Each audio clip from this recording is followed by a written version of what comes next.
The boost. You all know the drill. Being introduced in Sonic Rush, it wasn't until Sonic Unleashed where the boost would make its way into a 3D Sonic title. Unleashed was originally lambasted upon release for its nighttime segments, but its daytime boost levels were universally loved and would become Sonic's main method of play for the next 10 years. Sonic Team would immediately take Unleashed's criticism to heart and follow up 2 years later with Sonic Colors, a title that consisted only of the daytime boost formula. For the first time in forever, a 3D Sonic title saw success both critically and commercially, but it was the release of Colors that sparked an interesting change for the franchise, culminating in the beginning of a new era for the Blue Hedgehog. 1 year later, Sonic Generations would release to similar critical and commercial reception to that of Colors. Having essentially perfected the boost formula after Generations, there was finally an obvious direction for the series to go in. I, like many others, wanted a strictly 3D boost title with completely new and original level motifs, and a story as grand as earlier entries in the franchise. And 2 years later, Sonic Lost World would release to store shelves on a console almost nobody had and consisting of nothing a majority of the fan base were asking for. I welcome you all to Sonic Lost World, a Sonic title that I think sparked a mass disillusionment I and many others would begin to have with the franchise. A game that happens when you start to become what you sought to destroy, when you emulate mediocrity.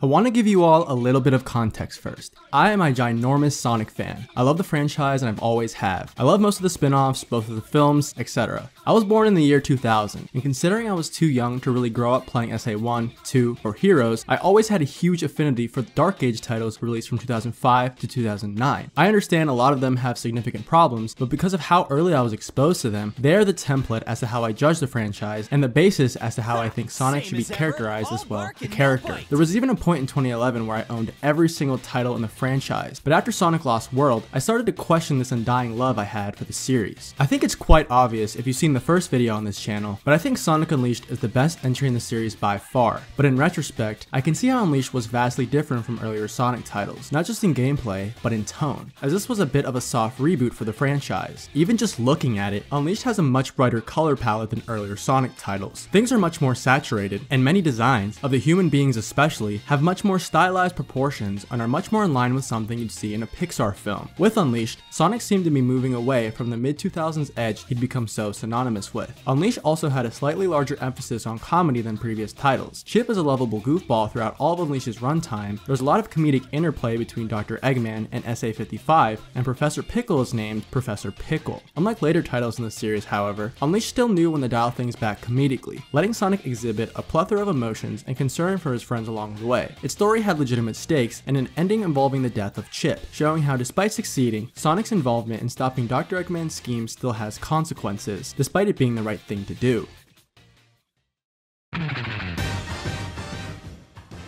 As you all know, Sonic Colors released surprisingly stellar reviews from both audiences and critics, and it gave Sonic fans a glimpse as to what the Sonic franchise could look like if Sonic Team were to repeatedly take criticism from now on. After years of Sonic being a laughingstock in the gaming industry, it felt good to be able to openly enjoy a Sonic title for once. When I originally played Sonic Colors though, I couldn't help feel a bit disappointed. But how could this be possible? For the first time in years, a Sonic title was received well critically. How could I possibly not like it? Was I just being a contrarian? Could others see what I couldn't? Or did Colors simply make me come to the realization that after this, the Sonic franchise would never be the same again? A piece of criticism that even the enjoyers of Sonic Colors had was the fact that it was a Wii exclusive. Considering Unleashed is one of the most graphically impressive titles on 360 and PS3, why would Sonic Team feel the need to essentially nerf themselves by only working with the Wii hardware? I understand that this is a financially sound decision, as they got to develop the title for the console for the largest install base, and they could do it for far cheaper, as they didn't have to spend time creating HD assets and so on, but I feel as though the Wii hardware really gimped Sonic Colors in terms of gameplay. Overall, Sonic feels slower than he did in Unleashed. There's a lot less emphasis on the boost, and now you can't collect rings to fill the boost gauge, but you have to collect these containers that contain white wisps, which are a lot less plentiful. Unlike Unleashed on the Wii, which allowed the player to use any controller that had a left analog stick, Sonic Team developed Sonic Colors to accommodate the lowest common denominator, being able to be played with a sideways Wii remote. Because of this, Sonic now has a smaller moveset than he did in Unleashed. He no longer has the Lightspeed Dash, as you have to collect a certain wisp crisp to use it, and you can only use the quickstep and drift in specifically designated areas, diminishing the many ways players could have potentially tackled different situations. Seriously, look at this section of Sweet Mountain Act 1. This portion of the act looks as if it was developed with the quickstep in mind, yet you can't perform it because it isn't designated as a quickstep section. Sonic Colors overall feels like a simplified, overly easy video game that was made for game journalists who had never even played a video game before. And I think the most obvious showcase of this is Sonic Colors' final planet, Terminal Velocity. First of all, there's only 2 acts, with the both of them being on rails, and you can literally complete the second act by taking your left hand off the controller and periodically pressing the A button. Not to mention that this act only takes 30 seconds to complete. Sonic Final Acts went from grueling, almost 30-minute long acts where you had to showcase an entire playthrough's worth of skill and know-how that titles controls and mechanics to periodically pressing the A button. And not to mention that its final boss is a complete slouch, consisting of only a single phase and not even being more difficult than Sonic Unleashed's first boss fight. Seriously, the difference between Sonic Unleashed and Sonic Colors difficulty-wise is staggering. All over Sonic Colors, you can feel this desire to be appealing to Nintendo fans and game journalists. Colors takes place primarily from the 2D perspective, no doubt influenced by the new Super Mario Bros. Titles and the plethora of 2D platformers being released on the Wii at the time. Sonic was also given a double jump to make platforming even more forgiving, and there are now no longer hub worlds preventing the player from being lost. Each planet is instead given a world map reminiscent of Super Mario Bros. 3. And keep in mind, I haven't even mentioned Sonic Colors' story yet, which is probably the most obvious thing going against it. Sonic's characterization is completely over the place, saying things he should have completely no knowledge of.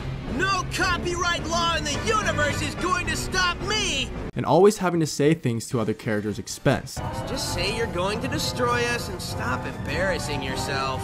I've always liked how Sonic had a larger emphasis on story than Mario, but this time around, this is barely the case. This feels like another trapping of trying to be more like Mario, simplifying the narrative so that the sole focus can be on gameplay. But personally, I like when video games are more than their levels. I like when video games have hub worlds, places to explore outside of designated acts, and NPCs to talk and interact with. It's why I think Super Mario Galaxy 1 is so much better than Super Mario Galaxy 2. Video games are more than just their levels, and attempts to homogenize them, like the creator of Mario began doing in the early 2010s, strips them of all of their potential and personality. Sonic Generations would eventually release 1 year after Colors, and despite again being a critical and commercial success, would fall into some of the same trappings Colors did 1 year earlier. In Generations, there is again very little emphasis on the plot. The title is entirely too easy, and like Colors, there is way too much 2D platforming, made even more redundant by the fact that modern Sonic still has to go through strictly 2D segments. Still though, things were looking up for the Sonic franchise, as a new title in the franchise wouldn't release for 2 whole years, giving Sonic Team ample time to come up with new level concepts and perfect the now beloved boost formula.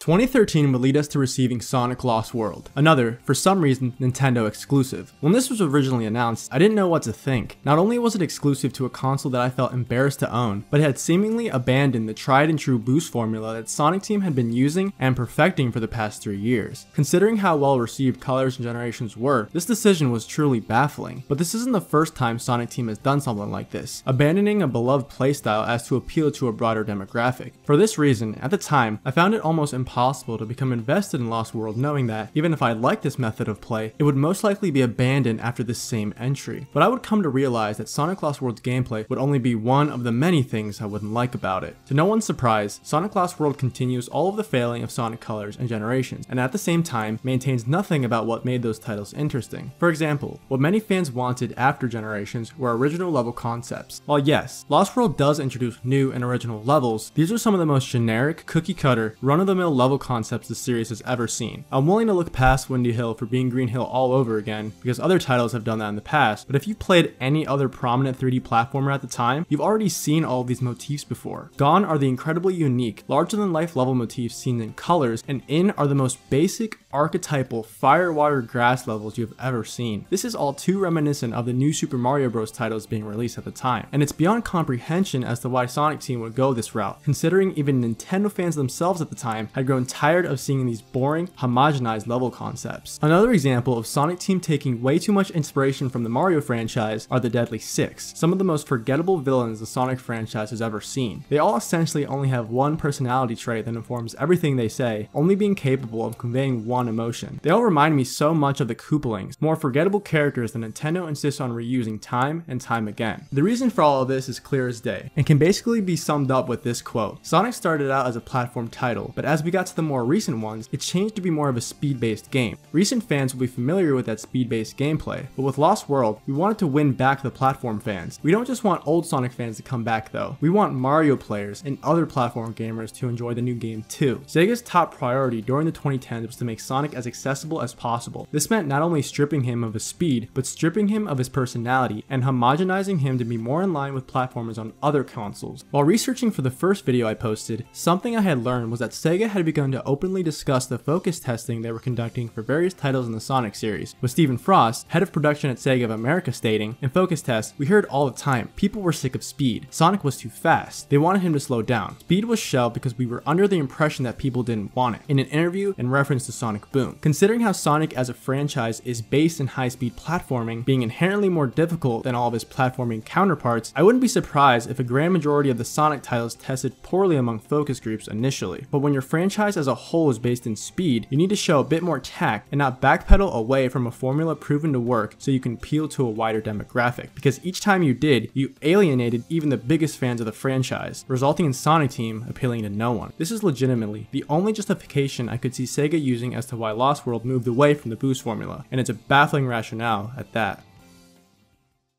Sega used to do what Nintendo don't, but after Sonic Unleashed was released and absolutely torn apart by game journalists, Sonic Team stripped Sonic of everything that made him unique and were made to emulate Mario. I always felt Sonic was the one pushing the limits of 3D platformers. He was the one embracing storytelling after Mario gave up. He was the one who didn't have to be exclusive and could take advantage of the HD consoles 6 years before Mario ever got the chance to. But all of this ambition fell apart in the late 2000s. And because Sonic Team went out of their way to make a Sonic title that resembled Mario, that was the reason a Sonic title finally did well critically. Not because it was good, but because it resembled a Mario game. Sonic became what he once sought to destroy. But there is a bright spot within all this. Sonic Frontiers, despite all of the controversy upon its initial gameplay trailer, seems to be a bit of a return to form for the Blue Hedgehog. Sonic's vocal direction has seemingly changed to make him sound older. Its story is being coined by Ian Flynn, writer of the Sonic Archie comics, meaning its story will be slightly darker in tone, and Sonic is finally again embracing his roots by having a vocal theme reminiscent of the early 2000s. Sonic Team has seemingly learned the correct lessons from the failings that were Lost World enforces, and for the first time since generations, I'm finally genuinely excited for the future of the franchise. This has been Nolo as Funk, till next time.